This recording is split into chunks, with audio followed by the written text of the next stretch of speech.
ሆነን የሰራነውን ኃጢአት ከመጋረጃ በስተጀርባ የሰራነውን ኃጢአት መስኮትና በር ዘግተን የሰራነውን ኃጢአት ቪዛ አውጥተን ሀገር ቀይረን የሰራነውን ኃጢአት እግዚአብሔር ቢጠባበቅ ማን ፊቱ ይቆማ? አቱ የራቀ ነው፣ ምህረቱ የበዛ ነው። እንዳየ እንደተመለከተ አይፈርድም። ትዕግስት የባህሪው ነው። ትከሻው ሰፊ ነው። የኛ አምላክ ቤተሰቧን ከጥፋት ታድጋለች። ታላቅ ያሰኛት ነገር ይሄ ነው። በባሏ በናባል ምክንያት በሷ በልጆቿ በቤተሰቧ ላይ ሞት ባንዣበበ ጊዜ ቤተሰቧን አቤግያ ከጥፋት ታድጋለች። ታላቅ ያሰኛት ነገር ይሄ ነው። እስኪ መጽሐፉ ሚለውን እንመልከት። አንደኛ ሳሙኤል ምዕራፍ 25 ቁጥር 5 ጀምሮ እመለከታለሁ። እንደዚህ ይላል። ዳዊት በምድረ በዳ ሳለ ናባል በጎቹን ይሸልታል የሚል ወሬ ሰማ። ሁላችን እንደምናውቅ በአንድ ዘመን ዳዊት በንጉሱ በሳኦል ምክንያት መንደሩን፣ ቀዩን፣ አካባቢውን ለቆ ተሰዷል። ንጉሱ ሳኦል በስልጣኔ በወንበሬ በሹመቴ ነው የመጣው እገድለዋለሁ ብሎ ባሰበ ጊዜ ዳዊት አካባቢውን ትቶ ተሰዷል። እሱን ታሪክ ነው ያመጣው። አሁን ዳዊት በምድረ በዳ ሳለ ናባል በጎቹን ይሸልታል የሚል ወሬ ሰማ።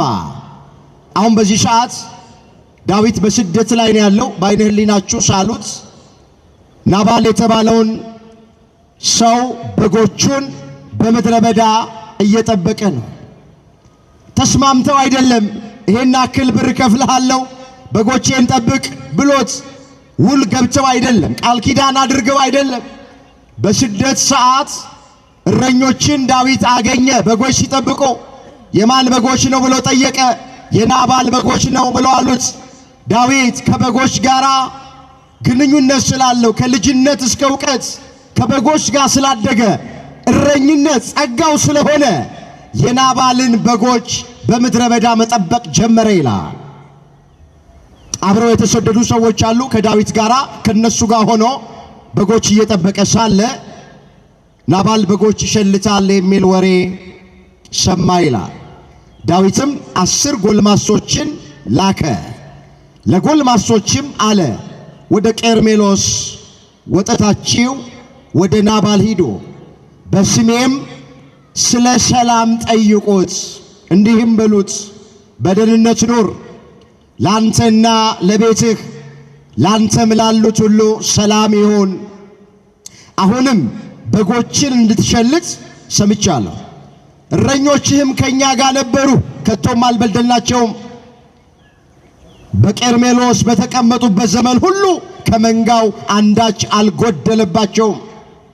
ጎልማሶችህን ጠይቃቸው፣ እነሱ ይነግሩሃል።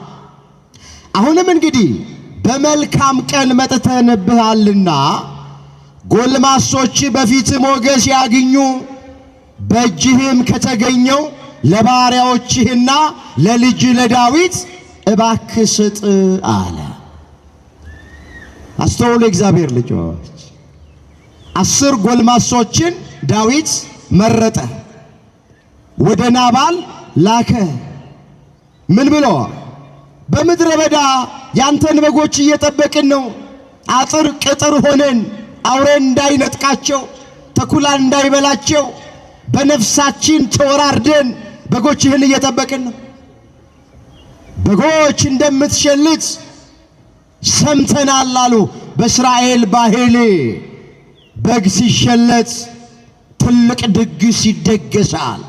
የሰባው ፍሪዳ ይታረዳል፣ የወይን ጠጁ ይጣላል፣ ሕዝብ ተሰብስቦ ይበላል፣ ይጠጣል፣ ደስ ይሰኛል። ዳዊት ይህን ያመጣው በጎች እንደምትሸልት ሰምተናል። ስለዚህ በምድረ በዳ በጎችህን ለምንጠብቅ እረኞች ካዘጋጀኸው መብልና መጠጥ ላክልን ብሎ 10 ጎልማሶችን ዳዊት ላከ ይላል። እነዚህ ጎልማሶች ዳዊት እንደላካቸው ለናባል መጡና ነገሩት ይላል። አንደኛ ሳሙኤል ምዕራፍ 25 ቁጥር 9 ጀምሮ አነባለሁ። እንደዚህ ይላል። የዳዊትም ጎልማሶች መጡ፣ ይህንንም ቃል ለናባል ነግረው ዝም አሉ። ናባልም ለዳዊት ባሪያዎች ዳዊት ማን ነው? የእሴይ ልጅስ ማን ነው? እያንዳንዳቸው ከጌቶቻቸው የኮበለሉ ባሪያዎች ዛሬ ብዙዎች ናቸው። እንጀራዬን የወይን ጠጄን ለሸላቶቼ ያረድኩትን ሥጋ ወስጄ ከወዴት እንደሆኑ ለማላቃቸው ሰዎች እሰጣለሁን ብሎ መለሳቸው። የዳዊትም ጎልማሶች ዞረው በመጡበት መንገድ ተመለሱ። መጥተውም ይህንን ነገር ሁሉ ለዳዊት ነገሩት። ዳዊትም ሰዎቹን ሁላችሁ ሰይፋችሁን ታጠቁ አላቸው። ሁሉም ሰይፋቸውን ታጠቁ። ዳዊትም ሰይፉን ታጠቀ። 400 ሰዎች ዳዊትን ተከትለውት ወጡ። 200ም በዕቃው ዘንድ ተቀመጡ ይላል። እንግዲህ ዳዊት የላካቸውን 10 ጎልማሶች ናባል አስቀይሟቸው፣ አሳዝኗቸው ማይገባ ነገር ተናግሮ እንደውም ዳዊት የምትሉት ራሱ ማን ነው? ከወዴት እንደመጣ ወዴት እንደሚሄድ አላውቀውም ብሎ ትልቁን ዳዊት፣ እግዚአብሔር ያከበረውን ዳዊት፣ እግዚአብሔር ጸጋውን ያበዛለትን ዳዊት ማን እንደሆነ አላውቅም፣ ከየት እንደመጣ ወዴት እንደሚሄድ አላውቅም፣ የእሴይ ልጅስ ማን ነው ብሎ በዳዊት ላይ የማይገባ ነገር ተናገረ። ናባል እግዚአብሔር ያከበረውን የማያከብር ሰው ነው። አምላካችን እግዚአብሔር እሱ ያከበራቸውን እንድናከብር ሁላችንን በቸርነቱ ይርዳ። ወገኖቼ እግዚአብሔር ያከበራቸውን ማክበር መጽሐፍ ቅዱሳዊ ነው። እግረ መንገዳችንን ቅዱሳንን ብናከብር፣ ጻድቃንን ብናከብር፣ ሰማዕታትን ብናከብር አስቀድሞ እግዚአብሔር ስላከበራቸው ነው። ክርስቲያን ማለት እግዚአብሔር ያከበረውን የሚያከብር፣ ክርስቲያን ማለት እግዚአብሔር የተቀበለውን የሚቀበል ነው። ናባል ግን እግዚአብሔር ያከበረውን ዳዊትን ናቀው። ዳዊት ማን ነው ብሎ ተናገረ። እነዚህ 10 ጎልማሶች አሁን እንዳነበብን ዞረው ተመልሰው መጡና ናባል የተናገረውን ሳይጨምሩ ሳይቀንሱ ለዳዊት ነገሩት። ዳዊት ተቆጣ። በል ሁላችሁም ሰይፋችሁን ታጠቁ አለ። እሱም ሰይፉን ታጠቀ። ወደ ናባል ቤት ወደ አቤግያ ቤት ተቆጥቶ ጉዞ ጀመረ። እንዲህ ይላል፣ አንዴ በንባብ ላሰማችሁ። ቁጥር 14 ላይ ከብላቴኖቹም አንዱ ለናባል ሚስት ለአቤግያ እንዲህ ብሎ ነገራት። እነሆ ዳዊት በምድረ በዳ ሳለ ጌታችንን ሊባርኩ መልእክተኞቹን ላከ፣ እርሱ ግን ሰደባቸው። እነዚህ ሰዎች በእኛ ዘንድ እጅግ መልካም ነበሩ፣ አልበደሉንምም። ከነርሱም በሄድንበት ዘመን ሁሉ በምድረ በዳ ሳለን አንዳች አልጠፋብንም። ከነርሱ ጋር ሆነን መንጋውን በጠበቅን ዘመን ሁሉ ሌሊትና ቀን አጥር ሆነውን ነበረ። ስለዚህ በጌታችንና በቤቱ ላይ ክፉ ነገር እንዲመጣ ተቆርጧል። እሱ ምናምንቴ ሰው ነው፣ ማንም ሊናገረውም አይችልም። አንቺ ግን የምታደርጊውን ተመልከቺ እወቂ አላት። ባልሽ ምናምንቴ ሰው ነው አላት። ብላቴና ለአቤግያ ነው የሚናገራት። ማንም ሰው ደፍሮ አይናገረውም፣ ቢናገሩትም ይሰማ አይደለም። አንቺ ባለ ታላቅ አእምሮ ነሽ። በቤትሽ ላይ ሞት አንዣቧል፣ ሞት ታውጇል። ዳዊት ከናባል ቤት ውስጥ አንድ ሰው ባስቀር እግዚአብሔር እንዲህ ያድርግብኝ፣ እግዚአብሔር እንዲህ ጨምርብኝ ብሎ እየዛተ ወደ አንቺ ቤት እየመጣ ነው። ብዙ ወታደሮቹን አስከትሎ ሰይፍ አስታጥቆ እየመጣ ነው። ስለዚህ አንቺ አስተዋይ ሴት፣ ልባም ሴት ስለሆንሽ፣ ባለ አእምሮ ሴት ስለሆንሽ የምታደርጊውን እወቂ ተመልከቺ አላት ይላል። ልክ ይህን ሲላት አቤግያ ፈጥና ተነሳች ይላል። 200 እንጀራ፣ 200 አቁማዳ የወይን ጠጅ፣ 5 የተዘጋጀ በግ፣ 5 መስፈሪያ ጥብስ እሸት፣ 100 ዘለላ ዘቢብ፣ 200 የበለስ ጥፍጥፍ ወሰደች፣ በአህያ ላይም አስጫነች። ብላቴኖቹም አስቀድማችሁ በፊቴ ሂዱ፣ እነሆ እከተላችኋለሁ አለች። ይህንንም ለባሏ ለናባል ሳትነግረው ወደ ዳዊት ጉዞ ጀመረች ይላል። በዓይነ ሕሊናችሁ ሳለው ዳዊት 400 የሚሆኑ ሰዎችን ሰይፍ አስታጥቆ ናባልና የናባልን ቤተሰብ አጠፋል ብሎ ወደ አቤግያ ቤት እየመጣ ወደ ናባል ቤት እየመጣ በጎ ባደረኩለት ፈንታ እንዴት ክፉ ይመልስልኛል? በጎቹን ጠብቄ አውሬ እንዳይበላቸው ተኩላ እንዳይነጥቃቸው ወጪ ወራጁ የሚበላውን እንጀራ የሚጠጣውን ላክ ብዬ ብል ዳዊት ማን ነው? የእሴይ ልጅ ማን ነው ብሎ እንዴት ይመልስልኛል? ወርቅ ላበደረ ጠጠር እንዴት ይሆናል? ስለዚህ የናባልን ቤተሰብ አጠፋለሁ ብሎ እየመጣ ነው። ከብላቴኖቹ አንዱ መካከል ሮጦ ለአቤግያ ይሄን ነገራት። አቤግያ እጅ መንሻ ይዛ ተነሳች። አሁን ያነበብኩላችሁን የሚበላው የሚጠጣውን በአህያ አስጫነች። ጉዞ ወደ ዳዊት ወደ ናባል ቤት ይመጣል። አቤግያ ደግሞ ወደ ዳዊት ዘንድ ልትለማመነው ጉዞ ጀመረች ይላል። ስትሄድ ለባሏ አልነገረችውም ነበር ይላል። ሚስቶች ሁሉ ነገር ለባል አይነገርም። የእግዚአብሔር ቃል ሁሉም ነገር ለባል አይነገርም። ከእግዚአብሔር የሚያርቅ ነገር፣ ከሃይማኖት የሚያወጣ ነገር፣ ከመንፈሳዊ ሕይወት የሚያርቅ ነገር ከሆነ ወገኖቼ ለባላችን ላልነገር እንችላለን። አሁን ይሄንን ወደ ዳዊት እንደምትሄድ አቤግያ ለባሏ ለናባል ብትነግረው ኖሮ አትሄጂም ብሎ ይከለክላት ነበር፣ ምንም ጥርጥር የለው። ስለዚህ ሳትነግረው ሄደች። ላሳጠር ታሪኩን ወደምፈልገው ነገር ልምጣ። ልክ እሷ በአህያ ተቀምጣ ስትሄድ ዳዊት 400 ሰዎችን ሰይፍ አስታጥቆ ሲመጣ ፊት ለፊት ተያዩ፣ ተገናኙ ይላል። ወዲያው ፈጠነችና ከአህያዋ ላይ አቤግያ ወረደች። ዳዊት እግር ስር በግንባሯ ተደፋች ይላል። እንዲህም አለችው። አቤግያም ዳዊትን ባየች ጊዜ ከአህያዋ ላይ ፈጥና ወረደች፣ በዳዊት ፊት በግንባሯ ወደቀች፣ በምድር ላይም እጅ ነሳች፣ በእግሩም ላይ ወደቀች። እንዲህም አለችው፣ ጌታዬ ሆይ አለችው። ዳዊትን እኮ ነው። ጌታዬ ሆይ ይህ ኃጢአት በኔ ላይ ይሁን፣ እኔ ባሪያ በጆሮ ልናገር፣ የባሪያህን ቃል ባካ አድምጥ። በዚህ ምናምንቴ ሰው በናባል ላይ ጌታዬ ልቡን እንዳይጥል እለምንሃለሁ። እንደ ስሙ ነው፣ ስንፍና አድሮበታል። እኔ ባሪያህ ግን ካንተ የተላኩትን የጌታዬን ጎልማሶች አላየሁም። አሁንም ጌታ ሆይ ሕያው እግዚአብሔርን በሕያው ነፍስህ እምላለሁ፣ ወደ ደም እንዳትገባ ንጹሕ ደም እንዳታፈስ እኔን የላከኝ እግዚአብሔር ነው አለች። እሱ ምናምንቴ ሰው ነው፣ አይምሮ የለውም፣ ሰነፍ ነው፣ ግብሩም ክፉ ነው። የላካቸውን 10 ጎልማሶች አይቻቸው ቢሆን ኖሮ አግኝቻቸው ቢሆን ኖሮ እንኳን የጠየከውን ከጠየከው በላይ በሰጠሁ ነበረ፣ በላኩልህ ነበረ።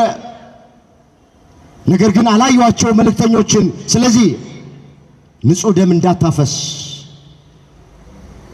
እግዚአብሔር ይበቀልልሃል። አሳልፈ ለእግዚአብሔር ስጥ። ዛሬ ንጹሕ ደም ብታፈስ ያ ደም አንተን ይፈላለግሃል። የዘራኸውን ታጭዳለህ። ነገ ወንበር ላይ ትወጣለህ፣ ስልጣን ላይ ትወጣለህ፣ ንጉሥ ትሆናለህ፣ የእስራኤል መሪ ትሆናለህ። ያን ጊዜ ዛሬ የሰራኸው ግፍ፣ ዛሬ ያፈሰስከው ደም ነገ ታጭደዋለህ፣ ነገ ታገኘዋለህ። እኔን የላከኝ እግዚአብሔር ነው አለችው። ማን የላከኝ አለችው? ታላቅነቷን አስተውሉ አቤግያን። እግዚአብሔር ነው የላከኝ።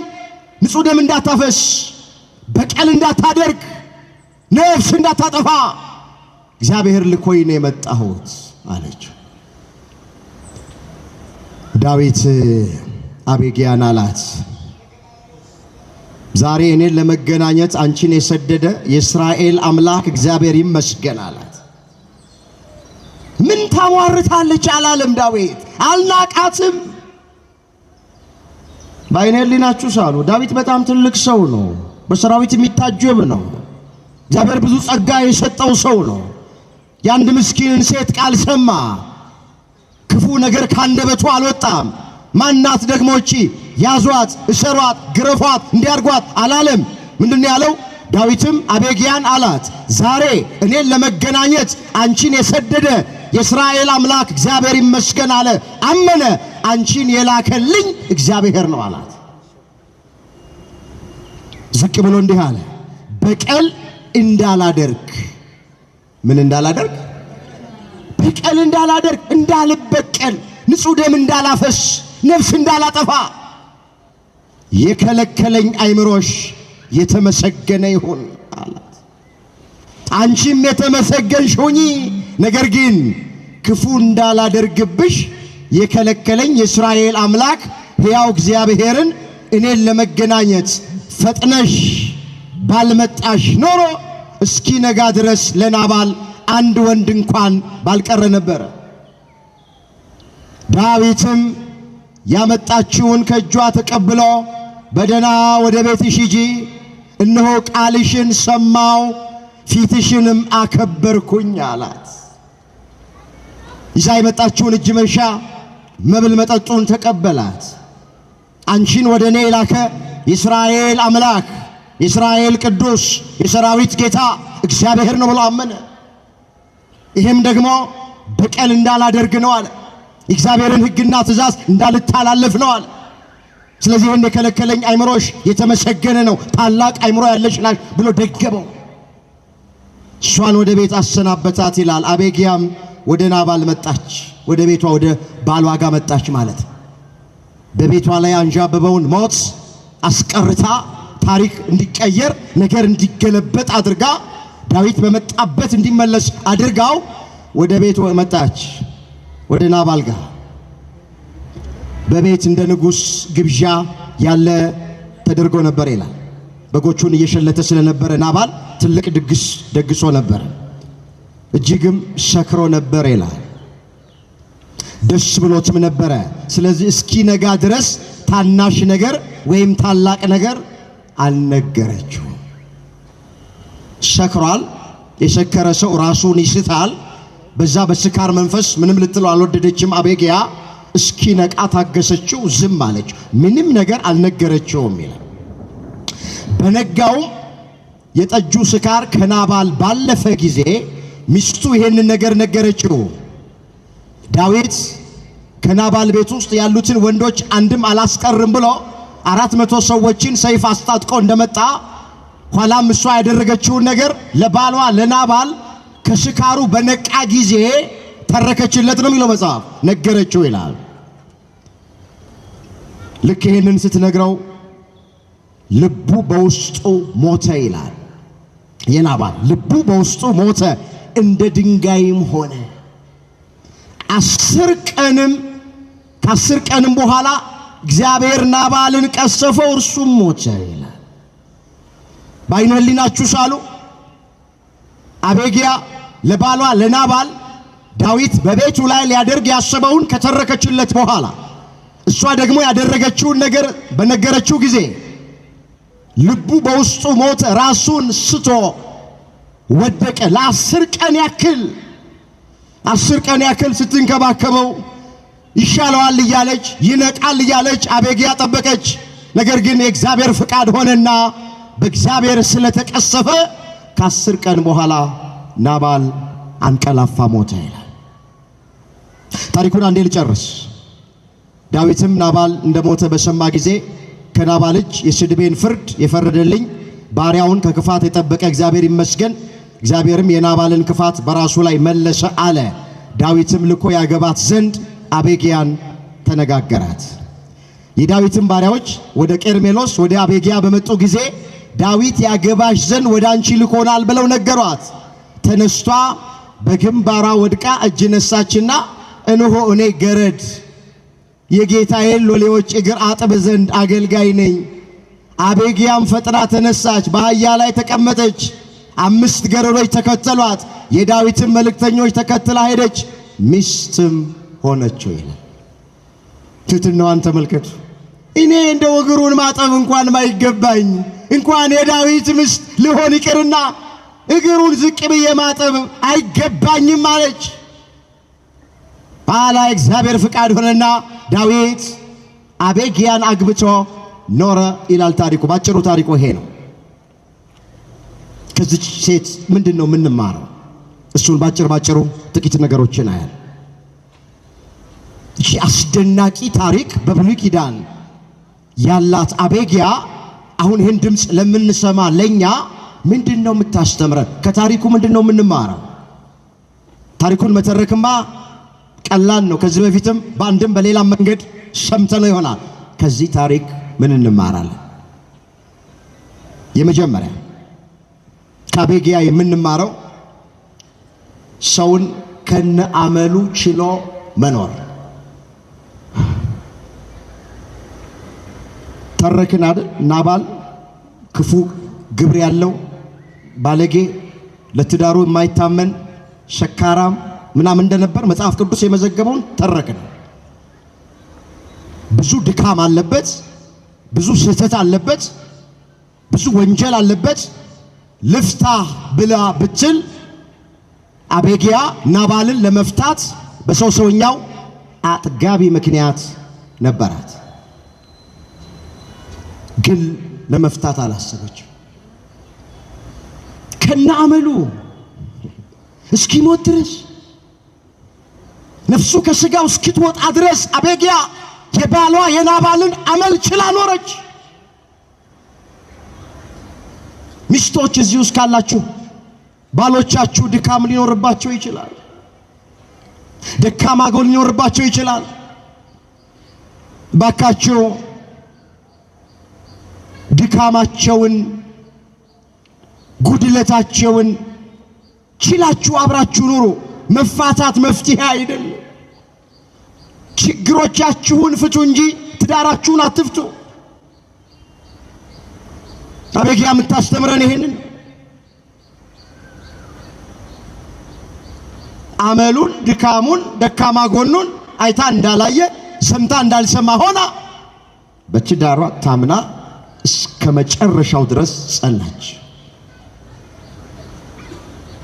አምላካችን እግዚአብሔር እኛን ከነድካማችን እንደተሸከመ ሌሎቹንም ከነድካማቸው እንድንሸከም ሁላችንን ይርዳ። መጽሐፍ እንደዚህ ይላል። አንድ የምናውቀው ታሪክ በዮሐንስ ወንጌል ምዕራፍ 8 ቁጥር 1 ጀምሮ የተመዘገበ ታሪክ፣ ሁላችንም የምናውቀው ታሪክ። በአንድ ወቅት ፈሪሳውያን አንዲት ሴት ስታመነዝር አገኘናት ብለው እየጎተቱ ያዳፉ ወደ ኢየሱስ ክርስቶስ ይዘው አመጧት። እቺ ሴት ስታመነዝር አግኝተናታል።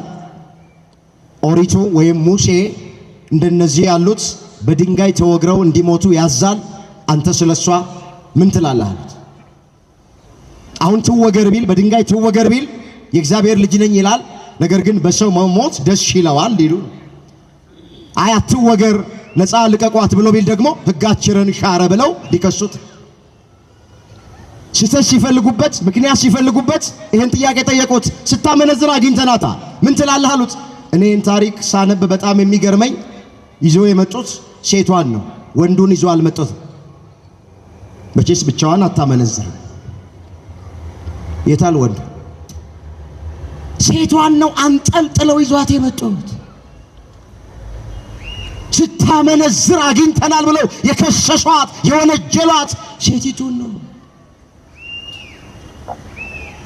ታሪኩ እንደምናውቅ ዝም አለ ክርስቶስ። መጀመሪያ መላልሰው ጠየቁት፣ ደጋግመው ጠየቁት፣ ፍረድልን አሉት። ምንድነው ያላችሁ? ከናንተ መካከል እሷ የሰራችውን ኃጢአት ያልሰራ ሰው በድንጋይ ምን ያርጋት? ይገራት። ልክ ይህን ሲናገር ይላል ከትልቅ እስከ ትንሽ ድረስ አዳራሽ ውስጥ የነበሩት አንድ አንድ እያሉ ወጡ። ቀና ሲል ሴቲቱ ብቻዋን ቆማለች። አንቺ ሴት ከሳሾችሽ ወዴት አሉ አላት። በድንጋይ ትወገር ብለው እየጎተቱ እየጣሉ እያነሱ እያዳፉ ወደ እኔ ያመጡሽ ከሳሾችሽ ወዴት አሉ አላት ክርስቶስ። ወዴት እንዳሉ አላውቅም አለች ሴቲቱ። በይ አንቺም አልፈረድሽም በእነሱ፣ እኔም አልፈርድብሽም። ኃጢአትሽ ተሰርዮልሻል፣ እምነትሽ አድኖሻል፣ በሰላም ወደ ቤትሽ ሂጂ አላት።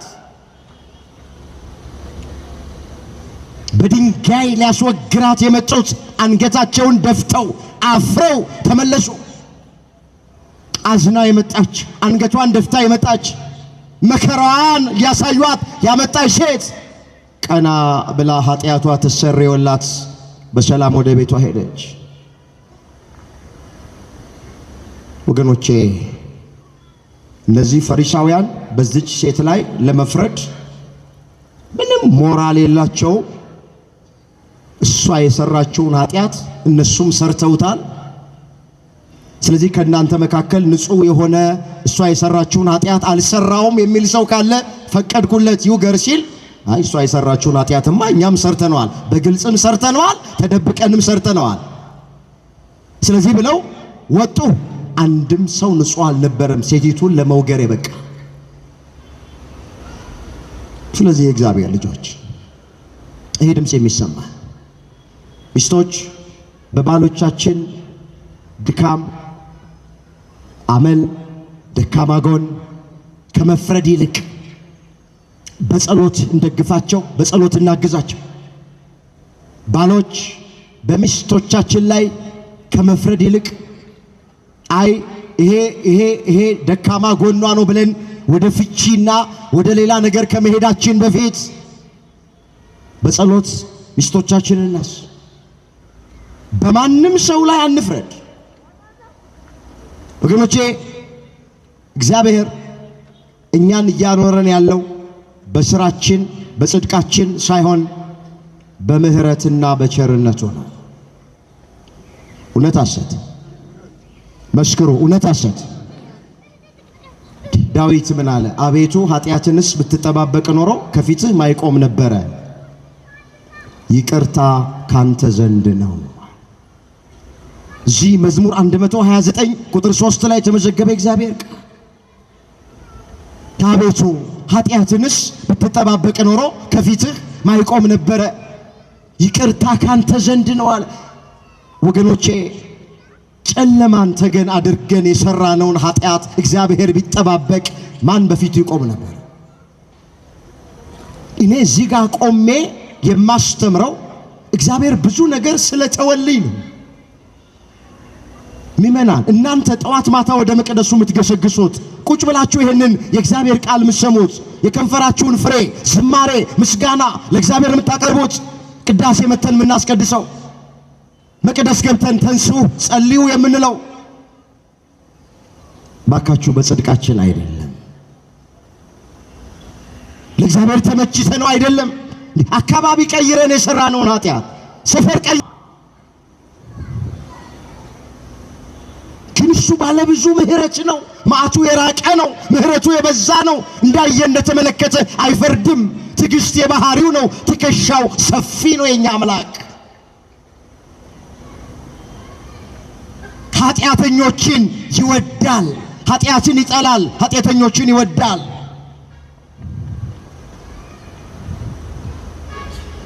ስለዚህ እግዚአብሔር እኛን ከነ ድካማችን፣ ከነ ኃጢአታችን፣ ከነ ስህተታችን፣ ከነ አመላችን ከተሸከመን እንደ አቤጊያ እኛም ሌሎቹ እንሸከም። በማንም አትፍረዱ። መጽሐፍ እንዳይፈረድባችሁ ምን አትበሉ? አቤት አትፍረዱ።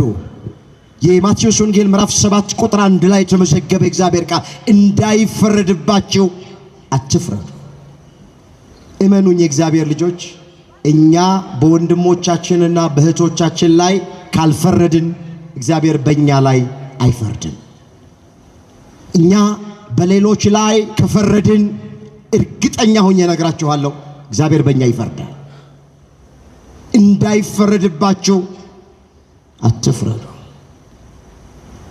ሰው ደካማን ፍጥረታችንን እግዚአብሔር ያውቀዋል። የለበስነው ሥጋ ደካማ ሥጋን ቶሎ ኃጢአት የሚከበውን ከአንዱ ብንነጻ ከሌላው መንጻት አንችል።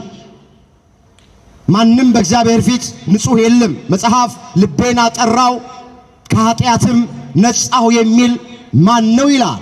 ምሳሌ 20 ቁጥር 9 ላይ የተመዘገበ እግዚአብሔር ቃል። ቃሉን አስተውሉት። ልቤን አነጻሁኝ ከኃጢአት ጠራው የሚል ከመካከላችሁ ማን ነው? ላናመነዝር እንችላለን፣ ግን ልንሰርቅ ይሆናል። ላንሰርቅ እንችላለን፣ ሐሜተኞች ልንሆን እንችላለን፣ ላናማ እንችላለን። በሚዛን ልናጨበረብር እንችላለን፣ በሚዛን ባናጨበረብር ዘረኞች ልንሆን እንችላለን። ይኸውላችሁ ከአንዱ ብንነጻ ከአንደኛው አንነጻ። ስለዚህ አንዳችን በአንዳችን ላይ አንፍረድ። በተለይ ሚስቶች በባል ላይ፣ ባል በሚስቱ ላይ ደካማ ጎን እያየ የሆነ ነገርን እያነሳ ወደ ፍቺ ውስጥ አንግባ። እግዚአብሔር መፋታትን እጠላለሁ ነው የሚለው። እስኪ መፋታትን በሉ እጠላለሁ ይላል የሰራዊት ጌታ እግዚአብሔር። መፋታትን ምን እላለሁ? ይውላችሁ እጠላለሁ ተብሎ የተጻፉ በጣም ጥቂት ነገሮች አሉ መጽሐፍ ቅዱስ ላይ። ከነሱ መካከል አንደኛው መፋታትን እጠላለሁ ይላል የሰራዊት ጌታ እግዚአብሔር። እንደ አቤግያ ሰውን ከናመል ከነድካም እንድንቀበል እኛን ከነድካማችን የተቀበለውን አምላክ እያሰበን በቢሮ ማይጾሙ ማይጸልዩ ማያስቀድሱ ለሃይማኖት ብዙም ያልሆኑትን ስናይ ጣታችንን እንዳንቀስርባቸው አንዳችን ያንዳችንን ሸክም እንድንሸከም በጸሎት እንድንደግፋቸው በጸሎት እንድናስባቸው እንደ ቃሉ እንድንኖር መድኃኔዓለም ሁላችንን የሚርዳ። ስለዚህ የመጀመሪያው አቤግያ የምታስተምረን ባሏ ብዙ አመል ያለበት ነው። ናባል ደካማ ጎን አለው። ወደ ፍቺ አልሄደችም። ከናመሉ ችላ እስከ ሞት ድረስ። እስከምን ድረስ? እስከ ሞት። ወደ ሁለተኛው ልሂድ። ትንሽ ፈጠን ልበል ጊዜን ለመጠቀም። ሁለተኛ ከአቤግያ የምንማረው ምንድነው ስንል ሰውን ከስህተት መመለስ። እስኪ ሰውን በሉ ከስህተት መንገድ መመለስ። ምን ማድረግ? ማንን የመለሰችው አቤግያ? ትምህርቱን በደንብ ከሰማችሁ ናባል የሚል አለ፣ ዳዊት የሚል አለ። ማንን የመለሰችው? ዳዊትን ነው። ዳዊትን ነው። ናባልማ መች ተመለሰ? ዳዊት። ስለዚህ እቺ ሴት ሁለተኛ የምታስተምረን ሰውን ከስህተት መንገድ መመለስ። ዳዊት በናባል ቤት ውስጥ አንድ ወንድ ቢቀር እግዚአብሔር እንዲጨምርብኝ እንዲያደርግብኝ እያለ 400 ሰዎች አስከትሎ የናባልን ቤት አጠፋለሁ ብሎ ሲሄድ ደም እንዳታፈስ በቀል እግዚአብሔር ነው። ለእግዚአብሔር አሳልፈ ስጥ። እኔ ሌላከኝ እግዚአብሔር ነው። በኋላ ዙፋን ላይ ስትቀመጥ የእስራኤል ንጉሥ ስትሆን የህሊናውን ጸጸት አትችለውም። ዛሬ ደም ካፈሰስ ነገ የህሊናውን ጸጸት አትችለውም። ይቅርብህ አለችው። ከስህተት መለሰችው። አምላካችን እግዚአብሔር ሰውን ወደ ስህተት የምንወስድ ሳንሆን እንደ አቤግያ ሰውን ከስህተት መንገድ የምንመልስ ሁላችንን ያድርገን። መጽሐፍ ቅዱስ ስናነብ ኤልዛቤል የምትባል ሴት አለች። የአቤግያ ተቃራኒ የሆነች ሴት። ታሪኳ በአንደኛ ነገሥት ምዕራፍ 20 ቁጥር 1 ጀምሮ የተመዘገበ ታቋታላችሁ። የአካብ ሚስት ኤልዛቤል እንዴት አድርጋ ባሏን ወደ ክፉ ነፍስ እንዲያጠፋ ናቡቴን እንዲያስገድል እንዴት እንደነዳችሁ ታውቃላችሁ አይደል? ናቡቴን የአባቶችን ርስት በገንዘብ ሽጥልኝ፣ በሌላ የወይን ቦታ ለውጥልኝ፣ ወይም በስጦታ መልክ ስጠኝ ብለው 3 አማራጮች ያቀረበለታል የሚሉት ታሪክ ምንድን ነበር? ናቡቴ ያለ እቺ የአባቶቼ ርስት ናት፣ የዕለት ጉርስ የዓመት ልብስ ማገኝባት። የአባቶቼን ርስት በስጦታ መልክ አልሰጥህም፣ በገንዘብ አልሸጥልህም፣ በሌላ ሰፊ የወይን ቦታም አልለውጥልህም። እምቢ አለው። ተቆጣ፣ ተናደደ፣ ወደ ቤቱ ገባ። አክዓብ ምንም ሳይቀምስ ገብቶ ተኛ። አያደርስባችሁ ኤልዛቤል የምትባል ክፉ ሚስት አለችው፣ ጨካኝ ሚስት አለችው ኤልዛቤል። ምን ሆነሃል አለችው። አይ ናቡቴ የወይን ቦታህን በስጦታ መልክ ስጠኝ፣ በገንዘብ ሽጥልኝ፣ በሌላ የወይን ቦታ ለውጥልኝ ስለው እምቢ አለኝ፣ በዚህ ነው የተናደድኩት አላት። አሁን አንተ እስራኤልን ትገዛለህ፣ ታስተዳድራለህ። አንድ ተራ ምናምንቴ ሰው የወይን ቦታውን ከለከለኝ ብለህ የምትበሳጭ የምትናደደው፣ እኔ ማደርገውን አሳያለሁ።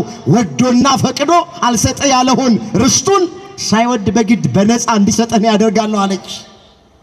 አባቶቻችን ምን ይላሉ? በደንባራ በቅሎ ቃጭል ተጨምሮ ይላል። በአክዓብ ንዴት ላይ የኤልዛቤል ተንኮል ተጨመረ። በቃ የጾም አዋጅ አሳወጀች። የሐሰት ምስክሮችን አዘጋጀች። በናቡቴ ላይ እንዲመሰክሩ አደረገች። ከዛ በድንጋይ ተወግሮ እንዲሞት አደረገች። አክዓብ ማህተም እንዲያትም፣ ደብዳቤ እንዲጽፍ፣ አዋጅ እንዲያውጅ አደረገች። ባልዋን ወደ ክፉ መራቸው። እንደ ኤልዛቤል ካሉ ሚስቶች መድኃኔዓለም ሁላችንን ይጠብቀን። አክዓብ ናቡቴን ያስገደለው በሚስቱ በኤልዛቤል ምክር ነው። አክዓብ ንጹሕ ደም ያፈሰሰው በሚስቱ በኤልዛቤል ምክንያት ነው። ሚስቱ ናት የነዳቸው፣ ሚስቱ ናት የመከረችው፣ ሚስቱ ናት ይህንን ኃጢአት እንዲሰራ ያደረገችው ሚስቱ ናት። አቤግያ ባሏን ወገኖቼ ማነው ዳዊትን ከስህተት መንገድ ትመልሳለች። ኤልዛቤል ደግሞ ባሏን ወደ ክፉ ትመራለች። ዓለማችን ላይ እንደ ኤልዛቤልም አይነት አሉ፣ እንደ አቤግያም አይነት አሉ። ሁለቱም አሉ ዓለማችን ላይ። እኛ ከማን ወገን ነን? እስኪ ራሳችንን እንደ ኤልዛቤል ነን እኛ ወይስ እንደ አቤግያ ነን? እግዚአብሔር እንደ አቤግያ ያድርገን። መጽሐፍ ከነዚህ ከተናናሾች አንዱን የስህተት ምክንያት ከምንሆን ይልቅ የወፍጮ ድንጋይ በአንገታችን ላይ ታስሮ ወደ ጥልቁ ብንወረወር ይሻላል ነው የሚለው። እዛ የማቴዎስ ወንጌል ምዕራፍ 18 ቁጥር 7 ላይ የተመዘገበ ለሰው የስህተት ምክንያት ከምንሆን ይልቅ ለሰው እንቅፋት፣ ለሰው መሰናክል፣ ለሰው መጥፋት ምክንያት ከምንሆን ይልቅ የወፍጮ ድንጋይ አንገታችን ላይ ታስሮ ወደ ጥልቅ ባህር ውስጥ ብንሰጥም ይሻላል ተብሎ ተመዝግቧል። ወንድሞቼ እህቶቼ፣ ይህ ድምፅ የሚሰማችሁ እባካችሁ ለሰው የመዳን ምክንያት እንሆን እንጂ ለሰው የመጥፋት ምክንያት አለ። ስንቱ ነው በእኛ ምክንያት ህይወቱ የተበላሽ? ስንቱ ነው በእኛ ምክንያት ከሃይማኖት የወጣ? ስንቱ ነው በእኛ ምክንያት ከመንፈሳዊ ህይወት የወጣው፣ ከጉባኤ የተለየው? ምንም የማያውቁትን እኮ እየወሰድን እያለማመድናቸው፣ ስካር የማያውቁትን ስካር እያለማመድናቸው፣ ዝሙት የማያውቁትን ዝሙት እያለማመድናቸው፣ ሐሜት የማያውቁትን ሐሜት እያለማመድናቸው። አንዳንዶቻችን ለሰው መዳን ምክንያት እየሆንን ወደ እግዚአብሔር ቤት ስንመጣ ይዘን እየመጣን፣ ወደ ጉባኤ ስንመጣ ይዘን እየመጣን፣ ንስሐ እንዲገቡ እያደረግን፣ እንዲቆርቡ እያደረግን፣ ይሄ ጥሩ ነው። አንዳንዶቻችን ግን ለሰዎች መጥፋት እስካሁን ምክንያት የሆኑ ሰዎች አሉ። እንዴ አንዳንዶቹን ከእሳት ነጥቃችሁ እኮ አውጡ ነው የሚለው አይደል እንዴ መጽሐፍ? እዚህ በይሁዳ መልእክት አንድ ምዕራፍ ነው ያለው ቁጥር 23 ላይ አንዳንዶቹን ከእሳት ነጥቃችሁ አውጧቸው ነው የሚለው። ስለዚህ ክርስቲያን ልክ እንደ አቤግያ ሰውን ከስህተት የሚመልስ ነው እንጂ ሰውን ወደ ስህተት ጎዳና የሚወስድ መሆን የለበትም። ለባልንጀሮቻችን፣ ለወንድሞቻችን፣ ለእህቶቻችን፣ ለቢሮ ጓደኞቻችን፣ ለጎረቤቶቻችን የስህተት ምክንያት ሳንሆን የመዳን ምክንያት እንድንሆን ሁላችንን እግዚአብሔር ይርዳ። የመጨረሻውን ባጭር ተመልክቼ ትምህርቴን ጠቀልላለሁ። ሶስተኛ ከአቤግያ የምንማረው ይቅርታ መጠየቅ። ምን መጠየቅ? ይቅርታ የጠየቀችው ዳዊትን ነው። ስለ እሷ ላጠፋችው ጥፋት አይደለም፣ ባሏ ላጠፋው ጥፋት ይቅርታ ግን ጠየቀች። እሱ ነው ባሌን ያጠፋውና እንደገባ ይውጣ፣ እሱ እንደጀመረ ራሱ ይጨርስ፣ አይመለከተኝም፣ አያገባኝም አቤግያ አለች። የበደለው ባሏ ነው፣ ያጠፋው ባሏ ነው። ይቅርታ የምትጠይቀው ግን ሚስቱ አቤግያ ናት። እቺ ሴት እኮ አስደናቂ ታሪክ ናት ያለው። ዝም ብለን እኮ አይደለም፣ በብሉይ ኪዳን ሆና የአዲስ ኪዳን ስራ የሰራች ሴት እኮ ናት። ታውቃላችሁ፣ የበደልነው እኛ ነን፣ ያጠፋነው እኛ ነን፣ መካስ የሚገባን እኛ ነን። ነገር ግን ኢየሱስ ክርስቶስ በእኛ ቦታ ሆኖ ስለኛ ካሰ። ስለዚህ እቺ አቤግያ የምትባል ሴት በብሉይ ኪዳን ሆና የክርስቶስን ስራ የሰራች ናት። የክርስቶስ ምሳሌ ተደርጋ የምትጠቀስ ሴት ናት። ባሏ በድሎ፣ ባሏ አጥፍቶ፣ ባሏ ተሳስቶ ይቅርታ መጠየቅ ያለበት እሱ ሆኖ ሳለ በባሏ ቦታ ሆና ዳዊት ጋር በግንባሯ ተደፍታ ይቅርታ ጠየቀች። ይቅርታ መጠየቅ ታስተምራለች አቤግያ ያልኳቸው ለዚህ ነው። አሁን ዛሬ ባሎች ቢበድሉ ስለ ባሎች ሚስቶች ሄደው ይቅርታ ይጠይቁ ይሆን? ሚስቶች ዛሬ ቢያጠፉ አይ ብለው ባሎች በሚስቶቻቸው ቦታ ሆኖ ይቅርታ የሚጠይቁ ይኖር ይሆን? ወንድሞች ቢበድሉ ስለ ወንድሞች እህቶች ሄደው ይቅርታ ይጠይቁ ይሆን? እህቶች ቢበድሉ በእህቶች ቦታ ወንድሞች ይቅርታ ሄደው ይጠይቁ ይሆን? የአቤግያ ልብ እግዚአብሔር ለሁላችንም ይስጠን። እግዚአብሔር ልባችንን ለይቅርታ ይክፈትልን። መጽሐፍ ክርስቶስ ይቅር እንዳላችሁ እርስ በርሳችሁ ይቅር ተባባሉ ተብሎ ተጽፏል። ቆላስይስ ምዕራፍ 3 ቁጥር 13። እስኪ ቃሉን አብረን እንበለው። ክርስቶስ ይቅር እንዳላችሁ እናንተም እርስ በርሳችሁ ይቅር ተባባሉ። ምን ተባባሉ? ይቅር ተባባሉ። ስለዚህ አቤግያ እንኳን እኛ ለበደልነው ላጠፋነው ይቅርና ላልበደልነው ላላጠፋነው ነገር ስለ ሚስቶች ስለ ባሎቻቸው፣ ባሎች ስለ ሚስቶቻቸው፣ ወንድሞች ስለ እህቶቻቸው፣ እህቶች ስለ ወንድሞቻቸው፣ ስለ አባቶቻችን በእግዚአብሔር ፊት ስንቆም ይቅርታ መጠየቅ አለብን። በቤተ ክርስቲያናችን ሥርዓት መሰረት ከዛሬ ሰኔ 17 እስከ ሰኔ 25 ያለው ዘመነ አስተምህሮ ተብሎ ነው የሚጠራው። አስተምህሮ ማለት ምልጃ፣ ይቅርታ ማለት ነው። ስለዚህ ቤተ ክርስቲያን ስለ ምእመናን ይቅርታ የምጠይቅበት፣ እኛ ደግሞ ክርስቲያኖች ስለ በደላችን ስለ ኃጢአታችን እግዚአብሔርን ይቅርታ የምንጠይቅበት ዘመን ላይ ነው አሁን ያለ ዘመን አስተምህሮ የሚባለው ለዚህ። ስለዚህ ስለ ሃይማኖት አባቶች፣ ስለ አገልጋዮች፣ ስለ ወንድሞቻችን፣ ስለ እህቶቻችን፣ ስለ ራሳችን ይቅርታ እንጠይቅ፣ ምህረት እንጠይቅ። አቤግያ የምታስተምረን ላላጠፋቸውም ጥፋት ይቅርታ ጠይቃለች። እንኳን ላጠፋ ነው፣ እንኳን ለበደል ነው፣ ለተሳሳት ነው ይቅርና ሌሎቹ ላጠፉት ለጸሎት እግዚአብሔር ፊት ስንቆም በጸሎት ልናስባቸው ይገባል። አምላካችን እግዚአብሔር እንደዚህ እንድንኖር ሁላችንን በቸርነቱ ይርዳን። የሴቲቱ አእምሮ ታላቅ ነበረ። እንግዲህ ታላቅነቷ በአእምሮ ነው። ከሷ የምንማረው ሰውን ከነ ድካሙ ችሎ መኖር ነው። ሰውን ከስህተት መንገድ መመለስ ነው። ይቅርታ መጠየቅን ከአቤጊያ እንማራለን። በረከቷ በሁላችን ላይ ይደርብን። በተማርነው ትምህርት 30፣ 60፣ 100 ያማረ ፍሬ እንድናፈራ ሁላችንን እግዚአብሔር ይርዳን።